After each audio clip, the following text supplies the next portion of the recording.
ओम नमो भगवते वासुदेवाय। ओम नमो भगवते वासुदेवाय। ओम नमो भगवते वासुदेवाय। नारायणं नमस्कृत्य नरं चैव नरोत्तमं देवीं सरस्वतीं व्यासं ततो जगद्गीरये।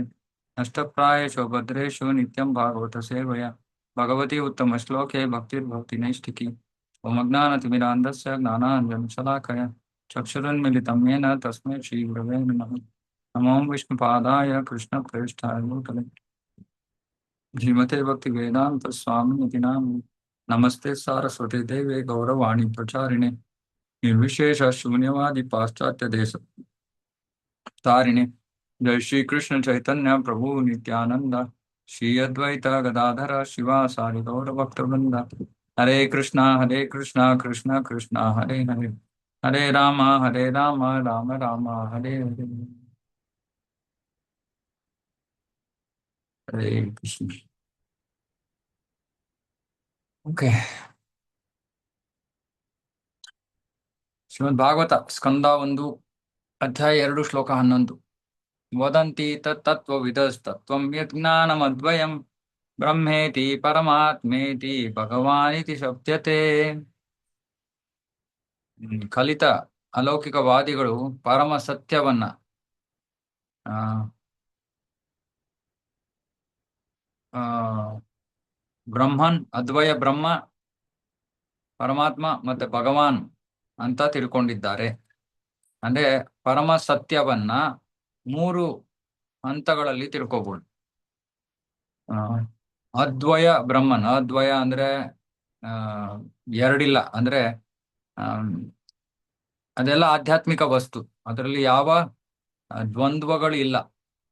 ಅದ್ವಯ ಬ್ರಹ್ಮನ್, ಪರಮಾತ್ಮ ಭಗವಾನ್. ಸೊ ಇದು ನಮ್ಮ ಕೃಷ್ಣ ಪ್ರಜ್ಞೆಯ ಮೂಲ ವಿಚಾರ ಇದು. ಯಾಕಂದ್ರೆ ಕೃಷ್ಣ ಅಂದ್ರೆ ಪರಮ ಸತ್ಯ. ಕೃಷ್ಣ ಪರಮ ಸತ್ಯ. ಪರಮ ಸತ್ಯ ಅಂದ್ರೆ ಅವನಲ್ಲಿ 3 ವಿಷಯ, ಅವನಿಂದ 3 ಅಥವಾ ಅವನನ್ನ 3 ಸ್ತರಗಳಲ್ಲಿ ಅಥವಾ ಹಂತಗಳಲ್ಲಿ ಅಥವಾ ವಿಧಾನಗಳಲ್ಲಿ ನಾವು ಅರ್ಥ ಮಾಡ್ಕೋಬಹುದು. ವಿಧಾನ ಅಲ್ಲ, ಹಂತಗಳಲ್ಲಿ ಅರ್ಥ ಮಾಡ್ಕೋಬಹುದು. ಮೊದಲನೇದು ಬ್ರಹ್ಮನ್. ಬ್ರಹ್ಮನ್ ಅಂದ್ರೆ ಅವನ ಶರೀರದಿಂದ ಬರ್ತಾ ಇರುವಂತ ಬ್ರಹ್ಮಜ್ಯೋತಿ. ಎರಡನೇದು ಪರಮಾತ್ಮ, ಅವನ ಅಂಶ, ಪ್ರತಿಯೊಂದು ಜೀವ ಹೃದಯದಲ್ಲಿ ಅಣುವಿನಲ್ಲಿ ಇರುವಂತಹ ಪರಮಾತ್ಮ. ಮೂರನೇದು ಭಗವಾನ್, ದೇವೋತ್ತಮ ಪರಮ ಪುರುಷ, ಅಲೌಕಿಕ ಆಧ್ಯಾತ್ಮಿಕ ಜಗತ್ತಿನಲ್ಲಿ ವಾಸಿಸ್ತಾ ಇರುವಂತಹ ವ್ಯಕ್ತಿ. ಈ 3 ಸೇರಿ ಅದ್ವಯ ತತ್ವ, ಪರಮ ಸತ್ಯ. ಆದ್ರೆ ಬ್ರಹ್ಮನ್ ಸಾಕ್ಷಾತ್ಕಾರ, ಬ್ರಹ್ಮನನ್ನ ತಿಳ್ಕೊಂಡಿರೋರು ಆ ಭಾಗಶಃ ಜ್ಞಾನವನ್ನ ತಿಳ್ಕೊಂಡಿದ್ದಾರೆ ಅಷ್ಟೇ. ಭಾಗಶಃ ಪರಮಸತ್ಯದ ಭಾಗಶಃ ತಿಳುವಳಿಕೆ. ಪರಮಾತ್ಮನನ್ನ ತಿಳ್ಕೊಂಡಿರೋದು ಇನ್ನೊಂದ್ ಸ್ವಲ್ಪ ಮುಂದುವರೆದಿರುವಂಥದ್ದು, ಆದ್ರೆ ಅದು ಕೂಡ ಭಾಗಶಃ. ಭಗವಾನನ್ನ ತಿಳ್ಕೊಂಡಿರೋರು ಬ್ರಹ್ಮನ್ ಪರಮಾತ್ಮನನ್ನು ಕೂಡ ಅರಿತಿರ್ತಾರೆ. ಹಾಗಾಗಿ ಅದು ಸಂಪೂರ್ಣ ಅರಿವು. ಪರಮಸತ್ಯದ ಸಂಪೂರ್ಣ ಅರಿವು ಅಂದ್ರೆ ಭಗವಾನ್ ಸಾಕ್ಷಾತ್ಕಾರ. ಸೊ ಇದು ಸ್ವಲ್ಪ ತಾತ್ವಿಕವಾಗಿರುತ್ತೆ ಭಾವಾರ್ಥ. ಹ್ಮ್ ಹ್ಮ್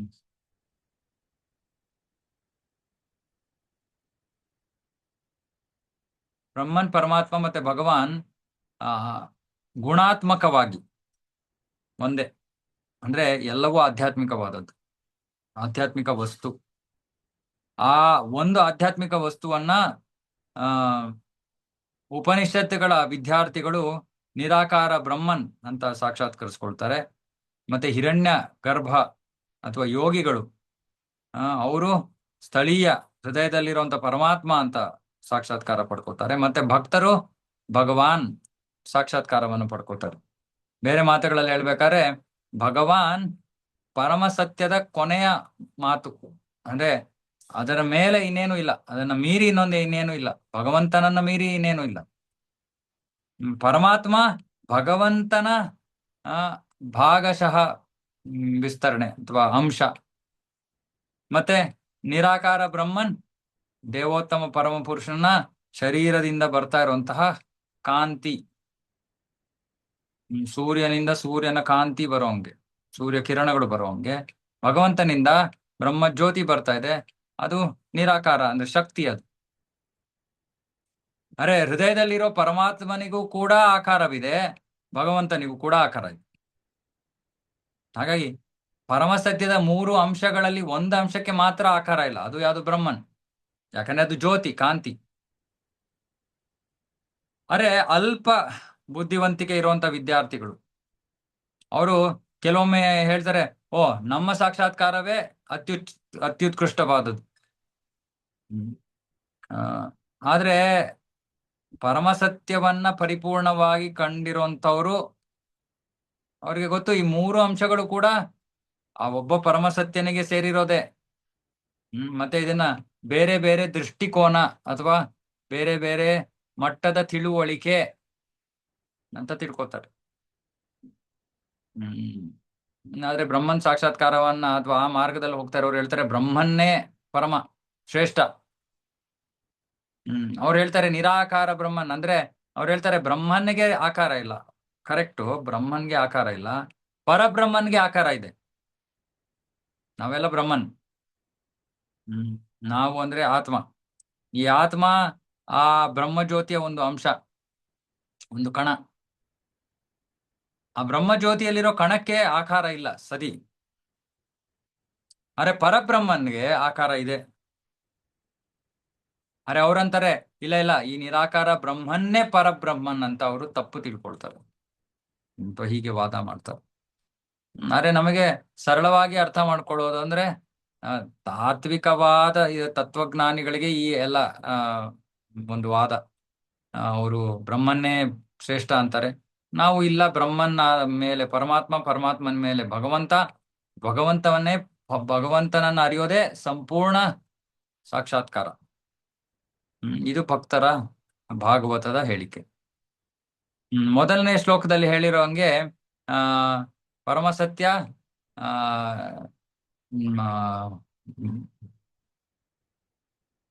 ಅವನು ತನ್ನಲ್ಲೇ ತಾನು ಪೂರ್ಣನು. ಮತ್ತೆ ಅಭಿಜ್ಞ ಅಂದ್ರೆ ಅವನು ಎಲ್ಲವನ್ನ ತಿಳಿದಿರೋವನು. ಮತ್ತೆ ಎಲ್ಲಾ ತರದ ದ್ವಂದ್ವಗಳಿಂದ ಮುಕ್ತನಾಗಿರೋವನು.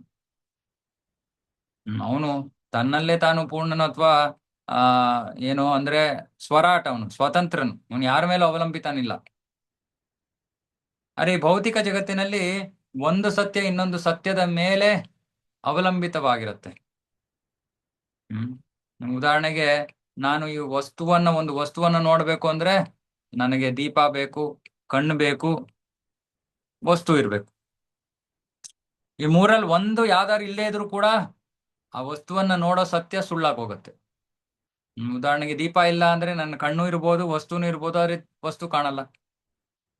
ಅಥವಾ ದೀಪ ಇದೆ, ವಸ್ತು ಇದೆ, ಕಣ್ಣು ಕಾಣ್ತಾ ಇಲ್ಲ ಅಂದ್ರೆ ಅದರಿಂದನೂ ಏನು ಪ್ರಯೋಜನ ಇಲ್ಲ. ಅಥವಾ ಕಣ್ಣು ಇದೆ, ದೀಪಾನೂ ಇದೆ, ವಸ್ತುನೇ ಇಲ್ಲ. ಹಾಗಾಗಿ ಇದರಲ್ಲಿ ಯಾವುದು ಒಂದು ಇಲ್ಲದೆ ಇದ್ರು ಕೂಡ ಇನ್ನೊಂದು ನೋಡ್ತಾ ಇರುವಂತಹ ಸತ್ಯ ಸುಳ್ಳಾಗ್ಬಿಡತ್ತೆ. ಇದು ಭೌತಿಕ ಜಗತ್ತಿನ ವಿಷಯ. ಆದ್ರೆ ಆಧ್ಯಾತ್ಮಿಕ ಜಗತ್ತಿನಲ್ಲಿ ಎಲ್ಲವೂ ಒಂದೇ ಆಧ್ಯಾತ್ಮಿಕ ವಸ್ತು ಆಗಿದೆ. ಅಲ್ಲಿ ಯಾವ ಒಂದು ಸತ್ಯ ಇನ್ನೊಂದು ಸತ್ಯದ ಮೇಲೆ ಅವಲಂಬಿತವಾಗಿಲ್ಲ. ಹಾಗಾಗಿ ಅದಕ್ಕೆ ಪರಮ ಸತ್ಯ ಅಂತ ಕರೀತಾರೆ, ಅಥವಾ ಅದ್ವಯ ಸತ್ಯ, ಅದ್ವಯ ತತ್ವ. ಇಲ್ಲಿ ನೋಡ್ತಾ ಇರೋ ವ್ಯಕ್ತಿ ಬೇರೆ, ನೋಡ್ತಾ ಇರೋಂತ ವಸ್ತು ಬೇರೆ. ಉದಾಹರಣೆಗೆ ನಾನು ಆತ್ಮ, ನಾನು ನಾನು ನೋಡ್ತಾ ಇದ್ರೆ ಆ ವಸ್ತು ಜಡವಾಗಿರುತ್ತೆ. ಹರೇ ಕೃಷ್ಣ, ಮ್ಯೂಟ್ ಮಾಡ್ಕೊಳ್ಳಿ ಪ್ಲೀಸ್, ಮ್ಯೂಟ್ ಮಾಡ್ಕೊಳ್ಳಿ. ಯಾರು ಮ್ಯೂಟ್ ಆಗಿಲ್ವೋ ದಯವಿಟ್ಟು ಮ್ಯೂಟ್ ಮಾಡ್ಕೊಳ್ಳಿ.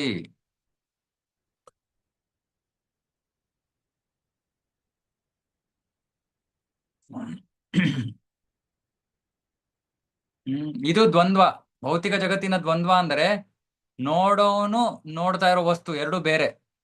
ನೋಡ್ತಾ ಇರೋನು ಉನ್ನತ ಆಧ್ಯಾತ್ಮಿಕ ಶಕ್ತಿ, ನೋಡ್ತಾ ಇರುವಂತ ವಸ್ತು ಜಡ ಭೌತಿಕ ಶಕ್ತಿ. ಹಾಗಾಗಿ ದ್ವಂದ್ವ ಇದೆ. ಆಧ್ಯಾತ್ಮಿಕ ಜಗತ್ತಿನಲ್ಲಿ ದ್ವಂದ್ವ ಇಲ್ಲ, ಯಾಕಂದ್ರೆ ನೋಡ್ತಾ ಇರೋ ವ್ಯಕ್ತಿನೂ ಕೂಡ ಆಧ್ಯಾತ್ಮಿಕ, ನೋಡ್ತಾ ಇರೋ ವಸ್ತುನು ಕೂಡ ಆಧ್ಯಾತ್ಮಿಕ. ಆಧ್ಯಾತ್ಮಿಕ ಜಗತ್ತಿನಲ್ಲಿ ಇವಾಗ ಒಂದು ಕಲ್ಲಿದ್ರು ಕೂಡ ಕಲ್ಲು ಚೇತನ ಪೂರ್ಣ, ಕೃಷ್ಣ ಪ್ರಜ್ಞಾವಂತ, ಅದು ಕೃಷ್ಣ ಪ್ರಜ್ಞೆಯಿಂದ ತುಂಬಿರುವಂತಹ ವಸ್ತು, ಜಡ ಅಲ್ಲ. ಭೌತಿಕ ಜಗತ್ತಿನಲ್ಲಿ ಜಡ, ಆಧ್ಯಾತ್ಮಿಕ ಜಗತ್ತಿನಲ್ಲಿ ಅದು ಜಡ ಅಲ್ಲ.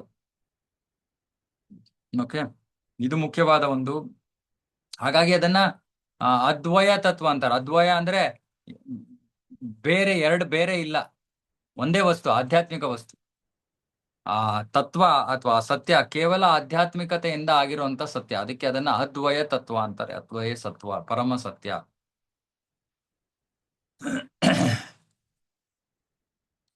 ಮತ್ತೆ ಈ ಸರ್ವ ಪರಮ ಶಕ್ತಿವಂತನಲ್ಲಿ ಮೂರು ತರಹದ ಶಕ್ತಿಗಳಿವೆ. ಹ್ಮ್ ಒಂದು ಅಂತರಂಗ ಶಕ್ತಿ, ಒಂದು ಬಹಿರಂಗ ಶಕ್ತಿ, ಒಂದು ತಟಸ್ಥ ಶಕ್ತಿ.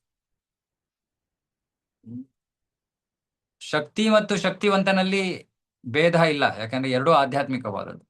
ಆದ್ರೆ ಆ ಶಕ್ತಿಗಳ ಗುಣಮಟ್ಟ ಬೇರೆ, ಒಂದೊಂದು ರೀತಿಯ ಕೆಲಸಗಳನ್ನ ಮಾಡುತ್ತೆ.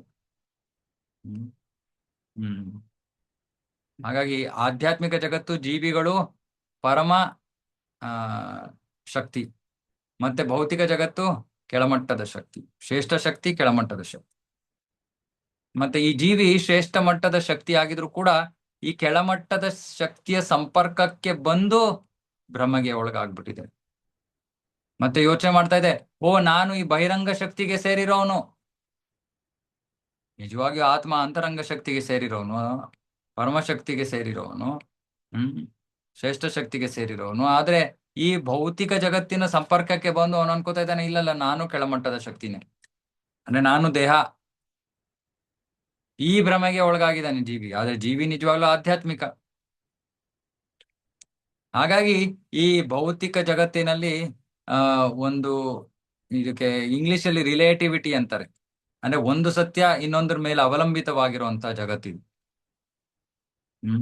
ಆದ್ರೆ ಆಧ್ಯಾತ್ಮಿಕ ಜಗತ್ತಿನಲ್ಲಿ ಎಲ್ಲವೂ ಆಧ್ಯಾತ್ಮಿಕ ಶಕ್ತಿಯಿಂದ ಮಾಡಿರುವಂತ ವಸ್ತುಗಳು, ವ್ಯಕ್ತಿಗಳು ಕೂಡ ಆಧ್ಯಾತ್ಮಿಕ, ವಸ್ತುಗಳು ಕೂಡ ಆಧ್ಯಾತ್ಮಿಕ, ಎಲ್ಲವೂ ಆಧ್ಯಾತ್ಮಿಕ. ಸೊ ಈ ಒಂದು ತತ್ವವನ್ನು ಪ್ರಭುಪಾದರು ಇಲ್ಲಿ ವರ್ಣನೆ ವಿವರಿಸ್ತಾ ಇದ್ದಾರೆ. ಸೊ ನಮ್ಮ ತಿಳುವಳಿಕೆಗೆ ನಾವು ಈ ಮೂರು ಭಗವಾನ್ ಸಾಕ್ಷಾತ್ಕಾರದಿಂದ ಮೂರು ಅಂಶಗಳನ್ನು ಒಬ್ಬ ವ್ಯಕ್ತಿ ಅರ್ಥ ಮಾಡ್ಕೋತಾನೆ, ಇದು ಮುಖ್ಯವಾದದ್ದು. ಓಕೆ. ತಚ್ಛದ್ಧಾನ ಮುನಯೋ ಜ್ಞಾನ ವೈರಾಗ್ಯ ಯುಕ್ತಯ ಪಶ್ಯಂತಾತ್ಮನಿ ಚಾತ್ಮಾನಂ ಭಕ್ತ್ಯಾ ಶ್ರುತ ಗೃಹೀತಯ. ಶ್ರದ್ಧಾನ ಮುನಯೋ, ಶ್ರದ್ಧಾನ ಮುನಯೋ, ಮುನಯ ಅಂದ್ರೆ ಋಷಿಗಳು. ಎಂತಹ ಋಷಿಗಳು? ಗಂಭೀರವಾಗಿ ಇರುವಂತಹ ಜಿಜ್ಞಾಸೆಯನ್ನ ಹೊಂದಿರುವಂತಹ ವಿದ್ಯಾರ್ಥಿಗಳು, ಅವರನ್ನ ಋಷಿಗಳು ಅಂತ ಕರೀತಾರೆ, ಮುನಿಗಳು ಅಂತ ಕರೀತಾರೆ. ಗಂಭೀರ ಜಿಜ್ಞಾಸೆಯನ್ನ ಹೊಂದಿರೋನು. ಅವನು ಏನ್ ಮಾಡ್ತಾನೆ? ಜ್ಞಾನ ವೈರಾಗ್ಯ ಯುಕ್ತಯ, ಜ್ಞಾನ ಮತ್ತೆ ವೈರಾಗ್ಯದಿಂದ ಯುಕ್ತ ಅಂದ್ರೆ ಕೂಡಿರೋನಾಗಿ, ಪಶ್ಯಂತಿ ಆತ್ಮನಿ ಚ ಆತ್ಮಾನಂ, ಆ ಪರಮ ಸತ್ಯವನ್ನ ಭಕ್ತಿ ಸೇವೆಯ ಮೂಲಕ ಅವನ ಅದನ್ನ ಸಾಕ್ಷಾತ್ಕರಿಸ್ಕೋತಾನೆ. ಭಕ್ತಿಯ ಶ್ರುತಗೃಹೀತಯ. ಶ್ರುತಗೃಹೀತಯ ಅಂದ್ರೆ ಯಾವ ಭಕ್ತಿಯನ್ನ ಹೇಗೆ ಮಾಡ್ಬೇಕು, ಆ ಭಕ್ತಿಯ ವಿಧಾನವನ್ನ ವೇದಗಳಿಂದ ಶ್ರವಣ ಮಾಡಿ ಅದರ ಪ್ರಕಾರ ಭಕ್ತಿ ಸೇವೆಯನ್ನ ಮಾಡಿ ಆ ಪರಮ ಸತ್ಯವನ್ನ ಅವನು ಸಾಕ್ಷಾತ್ಕರಿಸ್ಕೋತಾನೆ. ಹಾಗಾಗಿ ಭಕ್ತಿ ಸೇವೆ ಅಂದ್ರೆ ಗಂಭೀರವಾದಂತಹ ವ್ಯಕ್ತಿಗಳಿಗೆ, ಗಂಭೀರವಾಗಿ ಭಗವಂತನ ಸಾಕ್ಷಾತ್ಕರಿಸ್ಕೋಬೇಕು ಅನ್ನೋಂಥ ವ್ಯಕ್ತಿಗಳಿಗೆ ಭಕ್ತಿ ಸೇವೆ. ಮತ್ತೆ ಭಕ್ತಿ ಸೇವೆನ ನಮ್ಗೆ ಇಷ್ಟ ಬಂದಂಗೆ ನಾವು ಮಾಡಕ್ಕಾಗಲ್ಲ, ಯಾಕಂದ್ರೆ ಇಲ್ಲಿ ಶ್ರುತಗೃಹೀತಯ ಅಂದ್ರೆ ವೇದಗಳ ಏನ್ ಕೊಟ್ಟಿದಾರೋ, ಪರಂಪರೆಯಲ್ಲಿ ಏನಿದೆಯೋ ಅದರ ಪ್ರಕಾರ ನಾವು ಮಾಡ್ಬೇಕು. ಮತ್ತೆ ಭಕ್ತಿಯನ್ನ ಮಾಡಿದಾಗ ಜ್ಞಾನ ವೈರಾಗ್ಯ ಜೊತೆಗೆ ಬರುತ್ತೆ ಅನ್ನೋದಾಗ್ಲಿ ನಾವು ನಿನ್ನೆ ಚರ್ಚೆ ಮಾಡೋದು.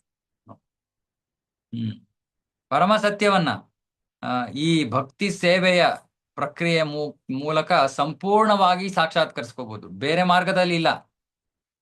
ಜ್ಞಾನ ಮಾರ್ಗದಲ್ಲಿ ಬ್ರಹ್ಮನ್ ಸಾಕ್ಷಾತ್ಕಾರ, ಯೋಗ ಮಾರ್ಗದಲ್ಲಿ ಪರಮಾತ್ಮ ಸಾಕ್ಷಾತ್ಕಾರ, ಭಕ್ತಿಯ ಮಾರ್ಗದಲ್ಲಿ ಭಗವಾನ್ ಸಾಕ್ಷಾತ್ಕಾರ ಅಂದ್ರೆ ಸಂಪೂರ್ಣ ಸಾಕ್ಷಾತ್ಕಾರ.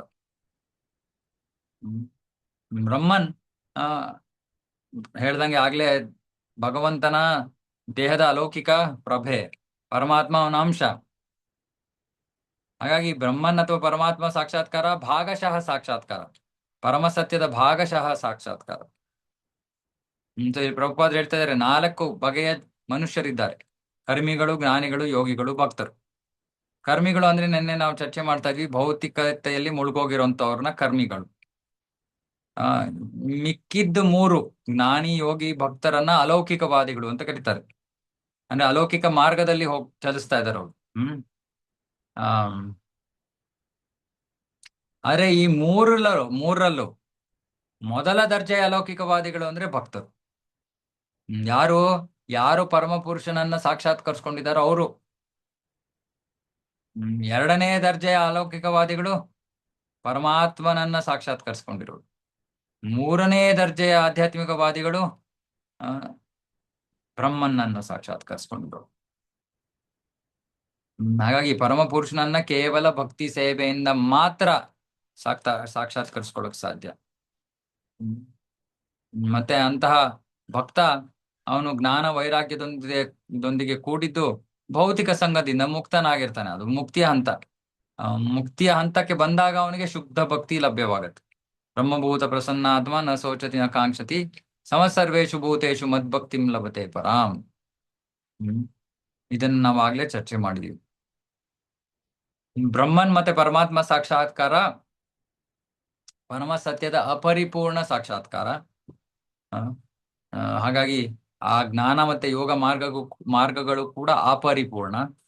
ಭಕ್ತಿ ಸೇವೆ ಭೌತಿಕ ಸಂಘದಿಂದ ಮುಕ್ತವಾಗಿರುವಂತಹ ವೈರಾಗ್ಯ ಮತ್ತೆ ಜ್ಞಾನದಿಂದ ಕೂಡಿರುವಂಥದ್ದು. ಮತ್ತೆ ಅದು ವೇದಾಂತ ಶ್ರುತಿಯಿಂದ ಶ್ರವಣ ಮಾಡಿರೋ ಪ್ರಕ್ರಿಯೆಯನ್ನ ಅನುಸರಿಸ್ತಾ ಸಂಪೂರ್ಣ ಸಾಕ್ಷಾತ್ಕಾರವನ್ನು ಪಡ್ಕೊಳ್ಳಕ್ಕೆ ಇರುವಂತ ಏಕೈಕ ಪರಿಪೂರ್ಣ ಮಾರ್ಗ ಭಕ್ತಿಯ ಮಾರ್ಗ. ಅದನ್ನ ಯಾರು ಸ್ವೀಕರಿಸ್ತಾರೆ? ಯಾರು ಗಂಭೀರವಾಗಿ ಜಿಜ್ಞಾಸೆಯನ್ನು ಹೊಂದಿರುವಂತಹ ವಿದ್ಯಾರ್ಥಿ. ಹಾಗಾಗಿ ಭಕ್ತಿ ಸೇವೆ ಅಲ್ಪ ಬುದ್ಧಿ ಉಳ್ಳವ್ರಿಗಲ್ಲ. ಸಾಮಾನ್ಯವಾಗಿ ಇವರೆಲ್ಲ ಜ್ಞಾನಿಗಳು ಹೇಳ್ತಾರೆ ಓ ಭಕ್ತಿನ ಬುದ್ಧಿ ಇಲ್ಲದೆ ಇರೋರ್ಗೋಸ್ಕರ ಇರುವಂತ ಮಾರ್ಗ ಅಂತ. ಇಲ್ಲ, ಅದೇ ಎಲ್ಲಕ್ಕಿಂತ ಶ್ರೇಷ್ಠವಾದ ಮಾರ್ಗ. ಸೊ ಇದು ಕರ್ಮಿಗಳು ಅಂದ್ರೆ ಭೌತಿಕವಾದಿಗಳು, ಜ್ಞಾನಿ ಯೋಗಿ ಭಕ್ತರು, ಮೂರು ಜನನು ಅಲೌಕಿಕವಾದಿಗಳು ಅಥವಾ ಆಧ್ಯಾತ್ಮಿಕವಾದಿಗಳು. ಇದರಲ್ಲಿ ಸರ್ವಶ್ರೇಷ್ಠ ಮೊದಲ ದರ್ಜೆಯವರು ಭಕ್ತರು. ಅರೆ ಭಕ್ತರಲ್ಲೂ ಕೂಡ ಮೂರು ವರ್ಗಗಳಿವೆ. ಮೂರನೇ ದರ್ಜೆಯ ಭಕ್ತರು, ಎರಡನೇ ದರ್ಜೆಯ ಭಕ್ತರು, ಮೊದಲ ದರ್ಜೆಯ ಭಕ್ತರು. ಮೂರನೇ ವರ್ಗದ ಭಕ್ತರನ್ನ ಆರಂಭಿಕ ಭಕ್ತರು ಅಂತ ಕರೀತಾರೆ, ಕನಿಷ್ಠ ಅಧಿಕಾರಿ ಅಂತ ಕರೀತಾರೆ. ಅವ್ರಿಗೆ ನಿಜವಾಗಿಯೂ ಯಾವ ಜ್ಞಾನ ಇಲ್ಲ, ಮತ್ತೆ ಅವರು ಭೌತಿಕ ಸಂಘದಿಂದ ಮುಕ್ತರೂ ಆಗಿಲ್ಲ. ಆದ್ರೆ ದೇವಸ್ಥಾನದಲ್ಲಿ ಶ್ರೀ ವಿಗ್ರಹ ಆರಾಧನೆಯನ್ನ ನೋಡಿ ಅವರು ಆಕರ್ಷಿತರಾಗ್ತಾರೆ. ಹಾಗಾಗಿ ಅವರು ಹೆಚ್ಚು ಕಡಿಮೆ ಅವರನ್ನ ಭೌತಿಕ ಭಕ್ತರು ಅಂತ ಕರೀತಾರೆ. ಅಂದ್ರೆ ಇನ್ನು ಭೌತಿಕತೆಯಲ್ಲೇ ಮುಳುಗಿದ್ದಾರೆ. ಏನು ದೇವಸ್ಥಾನಕ್ಕೆ ಬರೋದು, ಇಂಥ ಒಂದು ವಿಷ್ಣು ಕೃಷ್ಣನ ದೇವಸ್ಥಾನಕ್ಕೆ ಬರೋದು, ಇಂಥದ್ದು ಅವ್ರಿಗೆ ಇಷ್ಟ.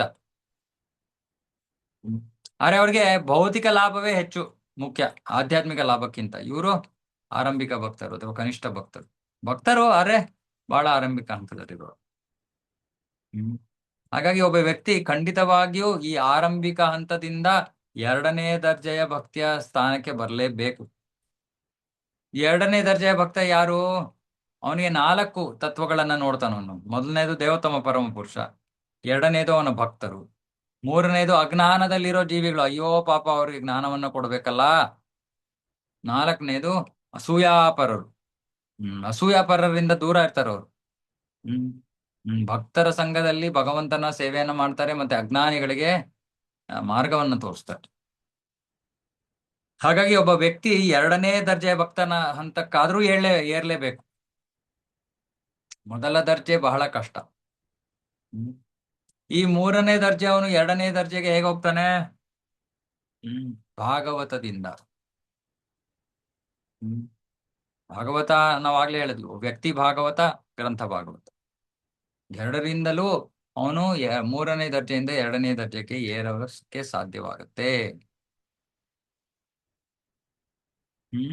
ಹಾಗಾಗಿ ಅವನು ಗುರುಗಳ ಹತ್ರ ಹೋಗಿ ಭಕ್ತಿ ಸೇವೆಯನ್ನ ಕಲಿಬೇಕು. ಯಾರ ಹತ್ರ ಹೋಗ್ತಾನೋ ಅಂತ ವ್ಯಕ್ತಿ ಅವನು ವೃತ್ತಿಪರ ಭಾಗವತವನ್ನ ಹೇಳೋನಲ್ಲ, ವೃತ್ತಿಗೋಸ್ಕರ ಹಣಕ್ಕೋಸ್ಕರ ಹೇಳೋವಂಥವನ ಹತ್ರ ಹೋಗ್ಬಾರ್ದು. ಯಾರು ಶುಕದೇವ ಗೋಸ್ವಾಮಿಯವರ ಪ್ರತಿನಿಧಿ ಆಗಿರ್ತಾರೋ ಅಂತಹ ಪರಿಶುದ್ಧ ಭಕ್ತರ ಹತ್ರ ಹೋಗ್ಬೇಕು. ಅಂದ್ರೆ ಈ ಪರಿಶುದ್ಧ ಭಕ್ತರು ಏನ್ ಮಾಡ್ತಾರೆ? ಅವ್ರು ಈ ಭಕ್ತಿ ಸೇವೆನ ಎಲ್ಲರಿಗೂ ಪ್ರಚಾರ ಮಾಡ್ತಾರೆ, ಅವರ ಎಲ್ಲ ಜನರ ಒಳಿತಿಗಾಗಿ. ಅಂತಹ ಆ ಸುಖದೇವ ಗೋಸ್ವಾಮಿಯವರ ಪ್ರತಿನಿಧಿ ಹತ್ರ ಹೋಗ್ಬೇಕು. ನಾವಿದು ಆಗ್ಲೇ ಚರ್ಚೆ ಮಾಡಿದ್ವಿ, ಆರಂಭ ಭಕ್ತರಿಗೆ ಅಧಿಕಾರಿಗಳಿಂದ ಶ್ರವಣ ಮಾಡಕ್ಕೆ ರುಚಿ ಇರಲ್ಲ. ದೇವಸ್ಥಾನಕ್ಕೆ ಹೋಗ್ತಾರೆ, ಯಾತ್ರೆಗೆ ಹೋಗ್ತಾರೆ, ಬೇರೆ ಬೇರೆ ಕೆಲಸಗಳಲ್ಲಿ ತೊಡಗ್ತಾರೆ. ಶ್ರವಣ ಮಾಡಕ್ ಶುರು ಮಾಡಿದ ತಕ್ಷಣ ಇದ್ದೆ. ಮತ್ತೆ ಅವ್ರು ಇಂತಹ ಶ್ರವಣಕ್ಕೆ ಕೂತ್ಕೊಂಡ್ರು ಕೂಡ ಅವರು ಸುಮ್ನೆ ಯಾರೋ ಚೆನ್ನಾಗಿ ಕಥೆ ಹೇಳ್ತಾ ಇದ್ರೆ ಅಲ್ಲೋ ಕೂತ್ಕೊಂತಾರೆ. ಯಾಕೆ? ಇಂದ್ರಿಯಗಳಿಗೆ ತೃಪ್ತಿ ಸಿಗ್ತಾ ಇದೆ. ಹ್ಮ್ ಪ್ರಭುಪಾದ್ರಲ್ಲಿ ಬರೀತಾರೆ, ಇಂತಹ ಈ ಭಾಗವತ ಸಪ್ತಾಹ ಇವೆಲ್ಲ ಹಾಳು ಮಾಡಿವೆ ಶ್ರವಣ ಪ್ರಕ್ರಿಯೆಯನ್ನ. ಹಾಗಾಗಿ ಒಬ್ಬ ವ್ಯಕ್ತಿ ಬಹಳ ಜಾಗರೂಕನಾಗಿರ್ಬೇಕು. ಎಲ್ಲಂದ್ರಲ್ಲಿ ಯಾರು ಮಾತಾಡಿದ್ರು ಅದು ಅಧಿಕೃತ ಅಂತ ಸ್ವೀಕಾರ ಮಾಡಬಾರ್ದು. ಹ್ಮ್ ಇಲ್ಲಿ ಭಗವದ್ಗೀತೆ ಭಾಗವತದ ಎಲ್ಲಾ ವಿಷಯಗಳು ಅಲೌಕಿಕ ವಿಷಯಗಳು. ಆ, ಆದ್ರೆ ಅವುಗಳನ್ನ ನಾವು ಇಂತಹ ವೃತ್ತಿಪರ ವ್ಯಕ್ತಿಗಳಿಂದ ಸ್ವೀಕಾರ ಮಾಡಿದ್ರೆ ಅವು ಯಾವ ಕೆಲಸವೂ ಮಾಡಲ್ಲ. ನಿಜವಾಗ್ಲೂ ವಿಷವಾಗೋಗುತ್ತೆ. ಹೇಗೆ ಒಂದು ಸರ್ಪ ಹ್ಮ್ ಸುಮ್ಮನೆ ತನ್ನ ನಾಲಿಗೆಯನ್ನು ಸ್ವಲ್ಪ ಆ ಹಾಲಿಗೆ ತಾಕ್ಸಿದ್ರೆ ಸಾಕು, ಇಡೀ ಹಾಲು ಹಾಳಾಗುತ್ತೆ. ಅದೇ ರೀತಿ ಈ ವೃತ್ತಿಪರ ವ್ಯಕ್ತಿಗಳು ಭಾಗವತವನ್ನು ಸ್ಪರ್ಶ ಮಾಡಿದ ತಕ್ಷಣ ಭಾಗವತದ ಹಾಳಾಗೋಗುತ್ತೆ. ಅಂದ್ರೆ ಅದರ ಪ್ರಭಾವ ಸಿಗೋದಿಲ್ಲ, ಅದರ ಪ್ರಭಾವ ಜನರಿಗೆ ಆಗೋದಿಲ್ಲ. ಹ್ಮ್ ಹಾಗಾಗಿ ಆ ಅಧಿಕಾರಿಗಳಿಂದ ನಾವು ಶ್ರವಣ ಮಾಡಬೇಕು. ಉಪನಿಷತ್ತುಗಳು, ವೇದಾಂತ, ಪುರಾಣ, ಭಾಗವತ ಇವೆಲ್ಲವನ್ನ ನಾವು ಆ ಅಧಿಕಾರಿಗಳಿಂದ ಶ್ರವಣ ಮಾಡ್ಬೇಕು. ಆಗ ನಮಗೆ ಪ್ರಗತಿಯನ್ನ ಪಡ್ಕೋತೀವಿ, ನಾವು ಪ್ರಗತಿಯನ್ನ ಸಾಧಿಸ್ತೀವಿ. ಮತ್ತೆ ಇಂತಹ ಶಾಸ್ತ್ರಗಳನ್ನ ಅಧ್ಯಯನ ಮಾಡದೆ ಹೋದ್ರೆ ಪ್ರಗತಿ ಸಾಧ್ಯ ಇಲ್ಲ. ಶ್ರವಣ ಮಾಡದೆ ಉಪದೇಶಗಳನ್ನ ಆದೇಶಗಳನ್ನ ಪಾಲನೆ ಮಾಡದೇ ಇದ್ರೆ ಉಪಯೋಗ ಇಲ್ಲ. ಉತ್ಪಾತ ಏವ ಕಲ್ಪತೆ, ಅದು ಸುಮ್ಮನೆ ಒಂದು ಗೊಂದಲವನ್ನು ಸೃಷ್ಟಿ ಮಾಡುತ್ತೆ ಅಷ್ಟು. ಭಕ್ತಿ ಸೇವೆಯ ಮಾರ್ಗ ಅಂತ ಹೆಸರಿಗಾಗತ್ತೆ ಅಷ್ಟು. ಶ್ರುತಿ ಸ್ಮೃತಿ ಪುರಾಣಾದಿ ಪಂಚರಾತ್ರಿ ಪಿದಂಬಿನ ಐಕಾಂತಿಗೆ ಹರಿರ್ಭಕ್ತೆ ಉತ್ಪಾತ ಏವ ಕಲ್ಪತೆ. ಭಕ್ತಿ ಸೇವೆಯ ಪ್ರಕ್ರಿಯೆಯನ್ನ ಶ್ರುತಿ ಸ್ಮೃತಿ ಪುರಾಣ ಪಂಚರಾತ್ರ ಇವುಗಳಲ್ಲಿ ಕೊಟ್ಟಿರುವಂತ ತತ್ವಗಳಿಗೆ ಅನುಗುಣವಾಗಿ ಭಕ್ತಿ ಸೇವೆಯನ್ನ ಮಾಡಬೇಕು. ಅದು ನಮಗೆ ಪ್ರಭುಪಾದರು, ನಮ್ಮ ಆಚಾರ್ಯರು ಕೊಟ್ಬಿಟ್ಟಿದ್ದಾರೆ. ಹಾಗಾಗಿ ಯಾರು ಸುಮ್ಮನೆ ಒಂದು ಸೋಗ ಹಾಕ್ತಾರೋ, ಭಕ್ತಿ ಸೇವೆಯ ಸೋಗ ಹಾಕ್ತಾರೋ, ಅದನ್ನ ನಾವು ತಿರಸ್ಕರಿಸ್ಬೇಕು. ಅಥವಾ ಯಾರೋ ಗುರು ಪರಂಪರೆಯಲ್ಲಿ ಇಲ್ಲ, ಒಂದು ಇಲ್ಲ, ಅವ್ರು ಏನೋ ಹೇಳ್ತಾರೆ, ಅದನ್ನೆಲ್ಲ ಪರಿಗಣಿಸ್ಬಾರ್ದು.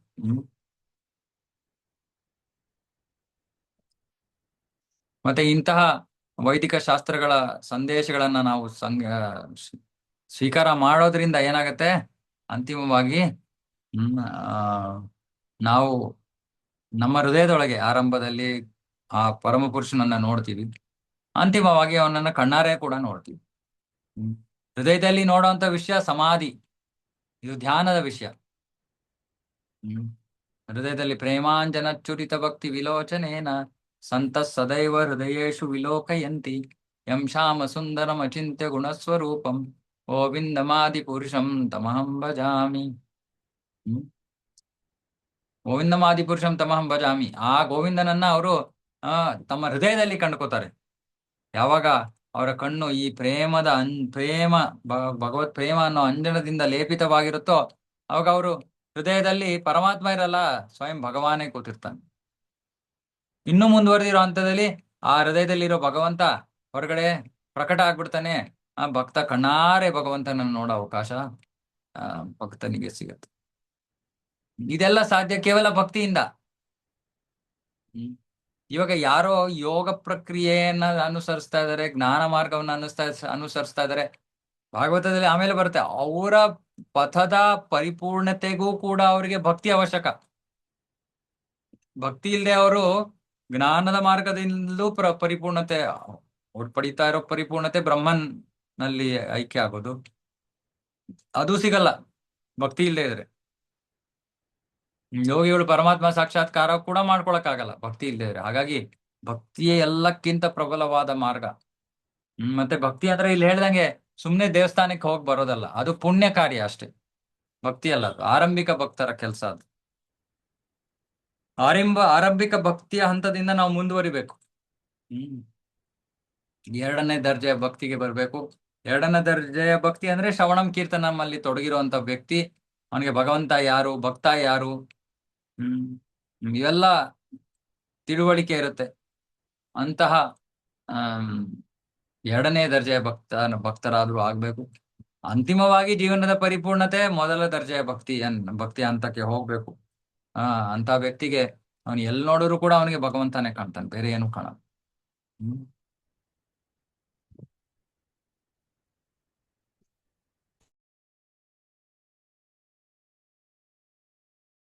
ಭಾಗಶಃ ಸ್ವನುಷ್ಠಿತಸ್ಯ ಧರ್ಮಸ್ಯ ಸಂಸಿದ್ಧಿರ್ಹರಿತೋಷಣಂ. ಇಲ್ಲಿ ಹೇಳ್ತಾ ಇದಾರೆ, ಆಮ್, ಇವಾಗ ವರ್ಣಾಶ್ರಮ ವಿಭಾಗಶಃ, ವರ್ಣಾಶ್ರಮದ ಬಗ್ಗೆ ನಾನು ಸ್ವಲ್ಪ ಮಾತಾಡಿದೆ. 4 ವರ್ಣ 4 ಆಶ್ರಮ, ಅದು ಪುರುಷ ಧರ್ಮ, ಸ್ತ್ರೀ ಧರ್ಮ. ಇದು ಸಮಾಜದ ಒಂದು ಆ ವರ್ಗೀಕರಣ, ಒಂದು ಆ, ವ್ಯವಸ್ಥೆ, ಸಾಮಾಜಿಕ ವ್ಯವಸ್ಥೆ ಇದು ವರ್ಣಾಶ್ರಮ. ಈ ವರ್ಣಾಶ್ರಮದ ಈ ವರ್ಣಾಶ್ರಮ ಯಾರಿಗೋಸ್ಕರ ಇರೋದು? ಮನುಷ್ಯರಿಗೆ.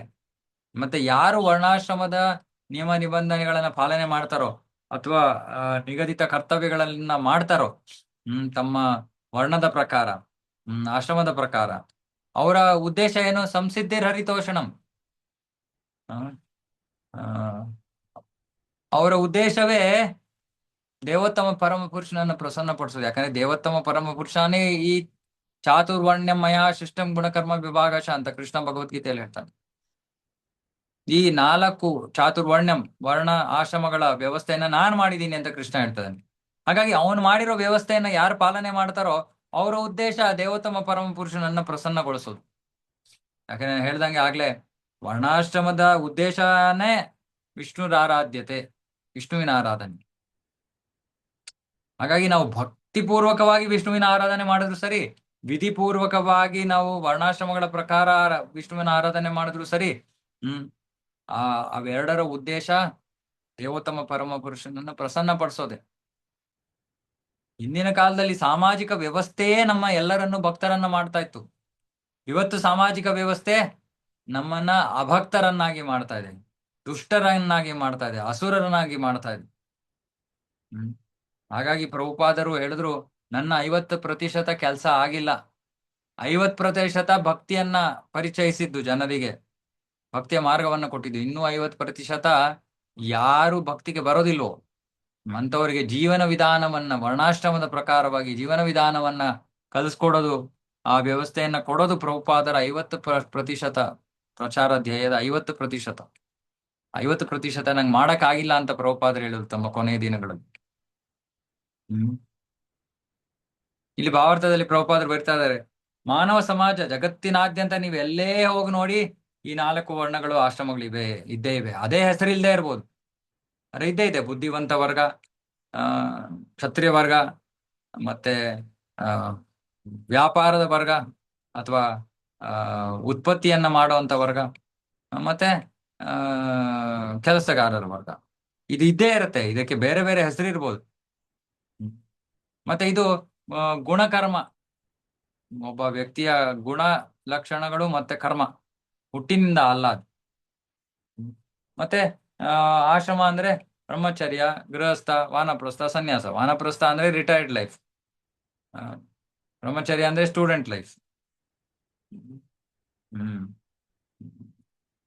ಮಾನವ ಸಮಾಜಕ್ಕೆ ಅತ್ಯುನ್ನತ ಒಳಿತಾಗ್ಬೇಕು ಅಂದ್ರೆ ಸಮಾಜ ಈ ರೀತಿ ಈ ವಿಭಜನೆಗಳನ್ನ ಹೊಂದಿರಬೇಕು.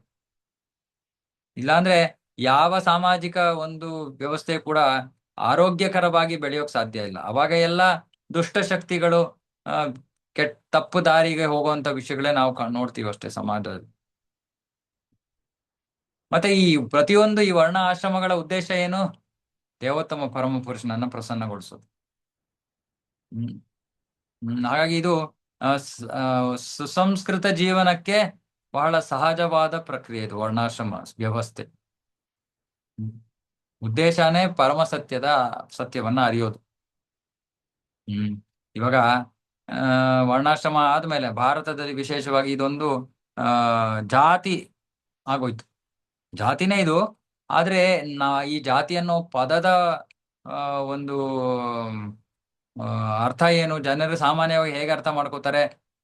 ದಬ್ಬಾಳಿಕೆ, ಒಂದು ವರ್ಗ ಇನ್ನೊಂದು ವರ್ಗದ ಮೇಲೆ ಆ ಮೇಲ್ಕೈ ಹೊಂದಿರೋದು. ಶೂದ್ರರು ಕೆಳಮಟ್ಟದವರು, ಬ್ರಾಹ್ಮಣರು ಶ್ರೇಷ್ಠರು. ಹ್ಮ್ ಈ ತರ, ಅಥವಾ ಯಾರೋ ತಮ್ಮ ಸ್ಥಾನದಿಂದಾಗಿ ಅವರು ವಿಶೇಷವಾದ ಆ ಒಂದು ಸವಲತ್ತುಗಳನ್ನ ಪಡ್ಕೊಳ್ಳೋದು, ಹ್ಮ್ ಅಥವಾ ಇನ್ನೊಬ್ಬರನ್ನ ದಮನಿಸೋದು, ಇದು ಜಾತಿ ವ್ಯವಸ್ಥೆ ಆಗೋಯ್ತು. ಹ್ಮ್. ಇದು ಜಾತಿ ವ್ಯವಸ್ಥೆ ಆದ ತಕ್ಷಣ ಕೆಳಮಟ್ಟದ ವರ್ಗದವರು ವಿರೋಧಿಸಿದ್ರು, ಪ್ರತಿಭಟಿಸಿದ್ರು. ಇವಾಗ ಏನಾಗಿದೆ, ಇವಾಗ ಆ ಆ ಕೆಳಮಟ್ಟದ ವರ್ಗದವರು ಅಂತ ಕರ್ಸ್ಕೊತಾ ಇದ್ದಿದಂತ ಶೆಡ್ಯೂಲ್ ಕ್ಯಾಸ್ಟ್, ಶೆಡ್ಯೂಲ್ ಟ್ರೈಬ್ ಅಂತಾರೆ ಅವರು, ಆಮೇಲೆ ಹರಿಜನರು ಅಂತ ಕರೆದ್ರು. ಇವಾಗ ಅವ್ರಿಗೆ ಜಾಸ್ತಿ ಫೆಸಿಲಿಟೀಸ್. ಯಾಕೆ? ಹಿಂದೆ ಯಾರು ಬ್ರಾಹ್ಮಣರು ಅನ್ಸ್ಕೊಂಡವರು ಈ ಆ, ವರ್ಗದವ್ರಿಗೆ ಮೇಲೆ ದಬ್ಬಾಳಿಕೆಯನ್ನ ಮಾಡಿದ್ದಾರೆ. ಹಾಗಾಗಿ ಇವತ್ತು ರಿವರ್ಸ್ ಉಲ್ಟಾ ಆಗಿದೆ. ಅರೆ, ಇದರ ಉದ್ದೇಶ ಇದು ಯಾಕೆ ಈ ರೀತಿ ಹಾಳಾಯ್ತು?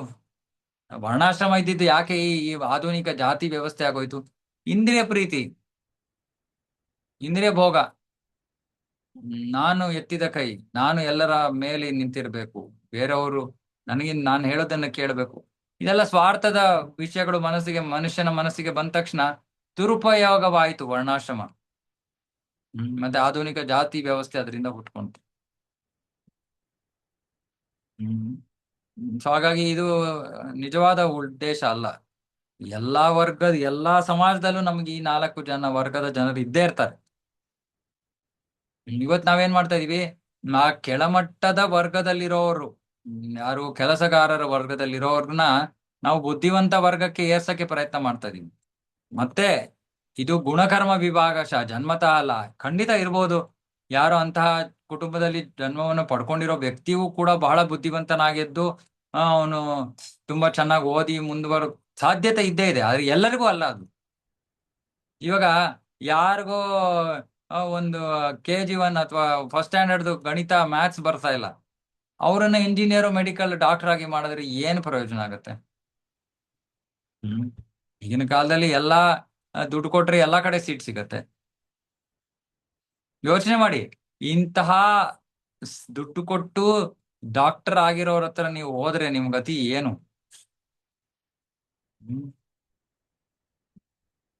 ಹಾಗಾಗಿ ಇದು ಬಹಳ ಅಪಾಯಕಾರಿ.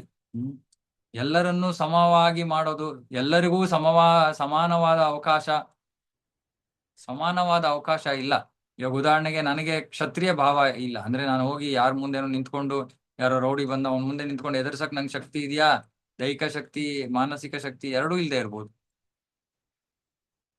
ನನ್ನನ್ನು ಪೊಲೀಸ್ ಮಾಡಿದ್ರೆ ಏನ್ ಪ್ರಯೋಜನ ಆಯ್ತು? ಮೊದಲು ನಾನ್ ಮನೆಗೆ ಓಡೋಗಿರ್ತೀನಿ. ಸೊ ಹಾಗಾಗಿ ಎಲ್ಲರಿಗೂ, ಎಲ್ಲಾ ವರ್ಗಗಳಿಗೂ ಎಲ್ಲ ಸಮಾನ ಇದಿಲ್ಲ, ಸಮಾನ ಅವಕಾಶ ಇಲ್ಲ. ಹಾಗಾಗಿ ಇದು ಸುಮ್ನೆ ಯಾರೋ ಒಬ್ರು ಇನ್ನೊಂದು ವರ್ಗದ ಮೇಲೆ ದಬ್ಬಾಳಿಕೆ ನಡ್ಸಕ್ಕೋಸ್ಕರ ಇದು ಜಾತಿ ವ್ಯವಸ್ಥೆ ಶುರುವಾಗಿದೆ. ಅದೇ ನಮ್ಗೆ ಗೊತ್ತಾಗ್ಬೇಕು, ಇದು ಸರಿಯಾಗಿ ಇದ್ರೆ ಒಂದು ಸಮಾಜ ತುಂಬಾ ಚೆನ್ನಾಗೆ ಬಹಳ ಸ್ಮೂತ್ ಆಗಿ ನಡೆಯುತ್ತೆ. ಇಲ್ಲಿ ಭಾಗವತದ ಇಲ್ಲಿ ಹೇಳಿಕೆ ಏನು? ಜೀವನದ ಅತ್ಯುನ್ನತ ಗುರಿ ಅಂದ್ರೆ ಪರಮಪ್ರಭುವನ್ನು ಸಂತೃಪ್ತಗೊಳಿಸೋದು, ಅದೇ ಮುಖ್ಯವಾದದ್ದು. ಹಾಗಾಗಿ ಎಲ್ಲರೂ ಒಟ್ಟಿಗೆ ಕೆಲಸ ಮಾಡ್ಬೇಕು, ಸಹಕರಿಸ್ಬೇಕು. ಇದು ಸಮಾಜ, ಇದು ಮಾನವ ಸಮಾಜ. ಇವತ್ತು ಕೂಡ ನಾವು ಉದಾಹರಣೆಗೆ ಬೃಂದಾವನಕ್ಕೆ ಹೋದ್ರೆ ಅಲ್ಲಿ ಇವತ್ತು ಕೂಡ ಆ ಸೈಕಲ್ ರಿಕ್ಷಾ ಓಡಿಸೋ ಜನ ಇದ್ದಾರೆ. ಇವತ್ತು ಕೂಡ ಇದ್ದಾರೆ ಅಲ್ಲಿ. ಇನ್ನೂ ಬೇರೆ ಮೋಟಾರ್ ಗಾಡಿಗಳು ಬಂದಿವೆ, ಆಟೋಗಳು ಬಂದಿವೆ, ಇನ್ನೊಂದು ಬಂದಿವೆ, ಆದ್ರೂ ಸೈಕಲ್ ರಿಕ್ಷಾ ತುಳಿಯೋರು ಇದ್ದೇ ಇದ್ದಾರೆ. ಅಲ್ಲಿ ಮಾರ್ಕೆಟ್ಗೆ ಹೋದ್ರೆ ಅಲ್ಲಿ ವೈಶ್ಯರಿದ್ದಾರೆ, ಕ್ಷತ್ರಿಯರಿದ್ದಾರೆ. ಸೊ ಹೀಗೆ ಎಲ್ಲಾ ವರ್ಗದ ಜನರು ಎಲ್ಲಾ ಸಮಾಜದಲ್ಲೂ ಇರ್ತಾರೆ. ಅದೇ ಕೃತಕವಾಗಿ ಇಂತಹ ಸಿಟಿಗಳಲ್ಲಿ ಇವತ್ತು ಇದೆಲ್ಲ ಕೃತಕವಾಗಿ ಎಲ್ಲರಿಗೂ ಸಮಾನ ಸ್ಥಾನವನ್ನು ಕೊಡೋ ಒಂದು ಪ್ರಯತ್ನ ನಡೀತಾ ಇದೆ. ಅದು ಸಾಧ್ಯ ಇಲ್ಲ, ಅದರಿಂದ ಸಮಾಜ ನಾಶವಾಗತ್ತೆ. ಇಷ್ಟೇ ಯೋಚನೆ ಮಾಡಿ, ನಿಮ್ಮ ಮನೆಯನ್ನ ಕಟ್ಟೋದಕ್ಕೆ ಯಾರೋ ಕಾಂಟ್ರಾಕ್ಟರ್ನ ಕರಿತೀರಾ? ಅವನು ಇಂಜಿನಿಯರ್ ಅಂತ ಹೆಸರು ಹಾಕೊಂಡ್ ಬಂದ್ಬಿಟ್ಟು ಅವನಿಗೆ ಏನು ಸ್ವಲ್ಪವೂ ಗಂಧ ಇಲ್ದೇ ಇದ್ರೆ, ಗಂಧ ಗಾಳಿ ಇಲ್ದೇ ಇದ್ರೆ ಏನ್ ಪ್ರಯೋಜನ ಆಯ್ತು? ಏನಾಗತ್ತೆ ನಿಮ್ ಮನೆ ಕತೆ? ಹಾಗಾಗಿ ಈ ಸಮಾನತೆಗೆ ಅರ್ಥ ಇಲ್ಲ. ಸಮಾನತೆಗೆ ಅರ್ಥ ಇಲ್ಲ. ಮುಂಚೆ ಸಮಾನತೆ ಇರ್ಲಿಲ್ಲ. ಸಮಾಜದಲ್ಲಿ ಬೇರೆ ಬೇರೆ ಸ್ತರಗಳಿದ್ವು. ಉದ್ದೇಶ ಅವರವರ ಸಾಮರ್ಥ್ಯಕ್ಕೆ ಅನುಗುಣವಾಗಿ ಅವರು ಕೆಲಸಗಳನ್ನ ಮಾಡಿಕೊಂಡು ಆ ಕೆಲಸದ ಮೂಲಕ ಪರಮಪ್ರಭುವಿಗೆ ಸಂತೃಪ್ತಿಯನ್ನ ನೀಡೋದೇ ಆಗಿತ್ತು. ಆದ್ರೆ ಇವತ್ತು ಈ ವರ್ಣಗಳಿಲ್ಲ, ಆಶ್ರಮಗಳನ್ನ ಸರಿಯಾಗಿ ಪಾಲನೆ ಮಾಡ್ತಾ ಇಲ್ಲ. ಹಾಗಾಗಿ ಸಮಾಜದ ಅಸ್ತವ್ಯಸ್ತ ಪರಿಸ್ಥಿತಿ. ಓಕೆ, ಇದರೊಂದಿಗೆ ಇವತ್ತಿನ ಚರ್ಚೆ ಇಲ್ಲೇ ಮುಗಿಸ್ತೀನಿ. ಯಾರಿಗಾರು ಏನಾದ್ರು ಪ್ರಶ್ನೆಗಳಿದ್ರೆ ಕೇಳ್ಬೋದು. ಹರೇ ಕೃಷ್ಣ. ಹೇಳಿ ಪ್ರಭು. ಪ್ರಭುಜಿ, ನೀವು ಹೇಳ್ತಾ ಇದ್ರಿ ಒಂದು ಪಾಯಿಂಟ್, ಪ್ರಾಫಿಟ್ ನ ಮೈಂಡ್ ಅಲ್ಲಿ ಇಟ್ಕೊಂಡು ಭಕ್ತಿ ಸ್ಪ್ರೆಡ್ ಮಾಡಿದ್ರೆ ಅದು ರೀಚ್ ಆಗಲ್ಲ ಅಂತ. ಓಕೆ, ಸೊ ಒಂದ್ ಪರ್ಟಿಕ್ಯುಲರ್ ಎಕ್ಸಾಂಪಲ್ ತಗೊಳ್ತೀನಿ. ಈಗ ರೀಸೆಂಟ್ ಆಗಿ ಮಹಾವತಾರ ನರಸಿಂಹ ಮೂವಿ ಬಂತು. ಅದು ಆಕ್ಚುಲಿ ಅವರು ಮೈಂಡ್ ಅಲ್ಲಿ ಭಕ್ತಿ ಇಟ್ಕೊಂಡು ಸ್ಪ್ರೆಡ್ ಮಾಡಿದ್ರು ಇಲ್ಲ ಪ್ರಾಫಿಟ್ ಇಟ್ಕೊಂಡು ಮಾಡಿದ್ರು ಗೊತ್ತಿಲ್ಲ. But lot of people got inspired. ಪ್ರಹ್ಲಾದರ ಭಕ್ತಿ ಅದರಲ್ಲಿ ತುಂಬಾ ಚೆನ್ನಾಗಿ ತೋರಿಸಿದ್ದಾರೆ. ಅದು ಯಾವ ಮೂವಿನಲ್ಲೂ ಅಷ್ಟು ಚೆನ್ನಾಗಿ ತೋರಿಸಿಲ್ಲ ಅಂತ ನನ್ಗನ್ನಿಸ್ತು. ಅದರಿಂದ ತುಂಬಾ ಜನ ಇನ್ಸ್ಪೈರ್ಡ್ ಆದ್ರು ಆಕ್ಚುಲಿ. ಸೊ ಬಟ್ ಅದ್ರ ಸೋರ್ಸ್ ಅವ್ರು ಏನಕ್ಕೆ ಮಾಡಿದ್ರು ಅಂತ ಗೊತ್ತಿಲ್ಲ. Whether that profit orient mind ಅಲ್ಲಿ ಇಟ್ಕೊಂಡು ಮಾಡಿದ್ರು ಇಲ್ಲ ರಿಯಲಿ ಭಕ್ತಿ ಸ್ಪ್ರೆಡ್ ಮಾಡಬೇಕು ಅಂತ ಮಾಡಿದ್ರು ಗೊತ್ತಿಲ್ಲ. But to some percentage of people really got inspired with that. So ಅವ್ರು ಅಲ್ಲಿಂದ ಭಕ್ತಿ ಮಾರ್ಗದಿಂದ ಫಸ್ಟ್ ಸ್ಟೆಪ್ ಇಡ್ಬೋದು, ಇಲ್ಲ ಇನ್ನೊಂದ್ ಸ್ವಲ್ಪ ಮುಂದೆ ಹೋಗ್ಬೋದು. So how to take it? So ಅವರು ಮೈಂಡ್ ಅಲ್ಲಿ ಯಾವ್ದು ಇಟ್ಕೊಂಡು ಮಾಡಿದ್ರೋ ಗೊತ್ತಿಲ್ಲ, but it is really helping some people ಅಂತ ನನ್ನ ಅನಿಸಿಕೆ. ಪ್ರಭುಪಾದರಿಯಲ್ಲಿ ಏನ್ ಹೇಳಿದ್ದು, ಏನ್ ಸ್ಟೇಟ್ಮೆಂಟ್ ಹೇಳ್ತಾ ಇದೀರ ನೀವು ಇದನ್ನ? ಯಾಕಂದ್ರೆ ನಾನು ನೀವು ಪ್ರಭುಪಾದರ ಭಾವಾರ್ಥದಿಂದ ಓದ್ತಾ ಇದ್ದೀನಿ. ಸೊ ಯಾವ್ದು ಇಲ್ಲಿ ಭೌತಿಕ ಅಲ್ಲಲ್ಲ, ಭೌತಿಕ ಅಲ್ಲ, ಎರಡು ವಿಷಯ ಇದೆ. ಒಂದು ಪ್ರಾಕೃತ ಭಕ್ತರು ಅಂತ ಇದ್ದಾರೆ. ಆ ಪ್ರಾಕೃತ ಭಕ್ತರು ಹೆಚ್ಚು ಭೌತಿಕ ಲಾಭಕ್ಕೋಸ್ಕರ ಅಂಟ್ಕೊಂಡಿರ್ತಾರೆ. ಅವ್ರಿಗೆ ಆಧ್ಯಾತ್ಮಿಕ ಲಾಭ ಬೇಡ. ಅವ್ರಿಗೆ ಆಧ್ಯಾತ್ಮಿಕ ಲಾಭ ಬೇಡ. ಅವ್ರು ಮಾಡ್ತಾ ಇದ್ದ ಕಾರ್ಯದಿಂದ ಯಾರಿಗೋ ಲಾಭ ಸಿಗ್ತಾ ಆಧ್ಯಾತ್ಮಿಕ ಲಾಭ, ಓಕೆ, ಅದ್ರ ಬಗ್ಗೆ ಹೇಳ್ತಾ ಇಲ್ಲ. ಅವ್ರಿಗೆ ಆಧ್ಯಾತ್ಮಿಕ ಲಾಭ ಬೇಡ. ಇವಾಗ ಉದಾಹರಣೆಗೆ ಆ ಪಿಕ್ಚರ್ ಅನ್ನು ತೆಗ್ದಿರೋರು, ಅವರ ಉದ್ದೇಶ ಏನಿರುತ್ತೆ, ನಾನು ಇಷ್ಟೊಂದು ಕೋಟಿ ಹಣ ಮಾಡಬೇಕು ಅಂತ ಅವ್ರ ಉದ್ದೇಶ ಇದ್ರೆ ಅವ್ರು ಆಧ್ಯಾತ್ಮಿಕವಾಗಿ ಮುಂದುವರಿಯಲ್ಲ. ಸರಿ, ಅವ್ರು ಮಾಡಿರೋದನ್ನ ನೋಡಿ ಯಾರೋ ಆಧ್ಯಾತ್ಮಿಕವಾಗಿ ಅದರಿಂದ ಮುಂದುವರೆದ್ರೆ ಅದು ಆ ಜೀವಿಯ ಒಂದು ಲಾಭ, ಜೀವಿಗೆ ಲಾಭ. ಆದ್ರೆ ಇವರಿಗೆ ಲಾಭ ಇಲ್ಲ, ಇವರಿಗೆ ಆಧ್ಯಾತ್ಮಿಕ ಲಾಭ ಇಲ್ಲ. ಇವ್ರು ಯಾಕಂದ್ರೆ ಭೌತಿಕ ಉದ್ದೇಶದಿಂದ ಮಾಡಿದ್ದಾರೆ. ಅವ್ರಿಗೆ ರಿಪ್ಲಿಕೇಟ್ ಆಗುತ್ತೆ. ಅದು ಹೌ ಡಿಪೆಂಡ್ಸ್ ಆನ್ ಅವ್ರ ಇಂಟೆನ್ಷನ್. ಯಾರ ಇಂಟೆನ್ಷನ್ ಅದ್ರ ಪ್ರಕಾರ. ನಾವು ರಿಸೀವ್ ಮಾಡೋರ್ಗೆ it is okay, like we are benefiting ಅಂತ. ಇವಾಗ ಎಷ್ಟೊಂದು ವಿಷಯಗಳಿವೆ ಅಲ್ವಾ. ಇವಾಗ ನಾವು ಯಾವ ರೀತಿ ತಗೋತೀವಿ ಅದ್ರ ಪ್ರಕಾರ ನಮ್ಗೆ ಒಳ್ಳೇದಾಗತ್ತೆ ಅಥವಾ ಕೆಟ್ಟದಾಗತ್ತೆ. ಸೊ ಇದು ಮಾಡ್ತಾ ಇರೋರ್ಗೆ ಹೇಳ್ತಾ ಇರೋದು. ಮಾಡ್ತಾ ಇರೋರ್ಗೆ ಪ್ರಾಕೃತ ಭಕ್ತರು ಅಂದ್ರೆ ಅವ್ರಿಗೆ ಆಧ್ಯಾತ್ಮಿಕ ಲಾಭದ ಉದ್ದೇಶನೇ ಇಲ್ಲ. ಅವ್ರಿಗಿರೋದೇ ಭೌತಿಕ ಲಾಭ. ಇವಾಗ ಉದಾಹರಣೆಗೆ ಅವ್ರಿಗೆ ಆದ್ರಿಂದ ಯಾರಾದ್ರೂ ಭಕ್ತಿಗೆ ಬಂದಿದ್ರು ಕೂಡ ಅವ್ರಿಗೇನು ಅದು ಇಂಪಾರ್ಟೆಂಟ್ ಅಲ್ಲ. ಸಪೋಸ್ ಅವರು ಭೌತಿಕ ಮನೋಭಾವದಿಂದ ಮಾಡಿದ್ರೆ, ಭೌತಿಕ ಲಾಭದ ಮನೋಭಾವದಿಂದ ಮಾಡಿದ್ರೆ ಅವ್ರ ಪರಿಗಣನೆ ಒಂದೇ, ನನಗೆ ದುಡ್ಡು ಸಿಗ್ತಾ ಅಷ್ಟೇ. ಜನರಿಗೆ ಒಳ್ಳೇದಾಯ್ತೋ ಇಲ್ವೋ ಗೊತ್ತಿಲ್ಲ, ಬೇಕಾಗೂ ಇಲ್ಲ.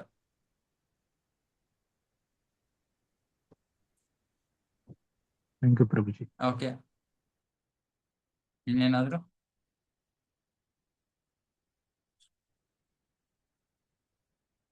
ಮುಗಿಸೋಣ ಇವತ್ತಿನ ಚರ್ಚೆ ಆಗಿದ್ರೆ. ಶ್ರೀಮದ್ ಭಾಗವತಂ ಕಿ ಜಯ, ಜಗದ್ಗುರು ಶ್ರೀಲ ಪ್ರಭುಪಾದ್ ಕಿ ಜಯ, ಸಮವೇತ ಗೌರವ ಭಕ್ತವೃಂದ ಕಿ ಜಯ. ಹರೇ ಕೃಷ್ಣ. ಹರೇ ಕೃಷ್ಣ. ಹರೇ ಕೃಷ್ಣ. ಹರೇ ಕೃಷ್ಣ ಪ್ರಭು.